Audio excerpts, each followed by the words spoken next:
So டிஎன்பிஎஸ்சியில் கேட்ட ஒரு previous year question பார்க்கலாம். ஸோ இங்கே என்ன கேட்டிருக்காங்க அப்படின்னா, முதல் 10 பகா எண்களின் வீச்சு என்ன? ஸோ அதான் அவங்க கேட்டிருக்க கொஸ்டின்.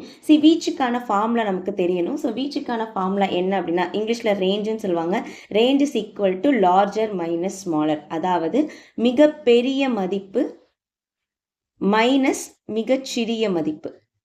மிகப்பெரிய மதிப்பு மைனஸ் மிகச்சிறிய மதிப்பு. அதாவது கொடுத்திருக்கக்கூடிய தரவுகள்லையே இருக்கிறதுலே கிரேட்டஸ்ட் மைனஸ் ஸ்மாலஸ்ட் அப்படிங்கிறத நம்ம டிஃப்ரென்ஸ் கண்டுபிடிச்சோம் அப்படின்னா அதுதான் வீச்சா இருக்கும்.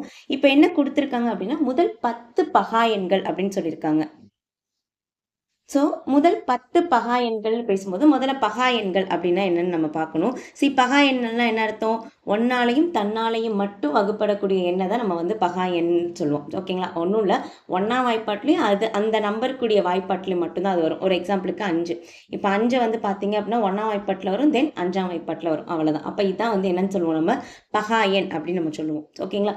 இப்போ இதில் முதல் 10 பகா எண்களை நான் எழுதணும். ஓகே, ஸோ முதல் பகா எண் எது அப்படின்னா 2. ஓகே, ரெண்டாவது பகா எண் 3, தென் 5, 7, 11, 13, 17, 19, அடுத்து பார்த்தீங்க அப்படின்னா 21 வராது, 23.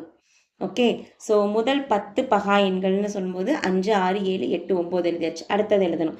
25 வராது, 27 வராது. அப்போ அடுத்த பகா எண் யாரு? 29. 1லேருந்து 100 வரைக்கும் இருக்கக்கூடிய பகா எண்களை நம்ம மெமரைஸ் பண்ணி தான் ஆகணும். ஸோ எழுதியாச்சு. இப்போ என்ன கேட்டிருக்காங்க? பகா எண்களின் வீச்சு கேட்டிருக்காங்க. வீச்சுனா ஃபார்முலா என்னது?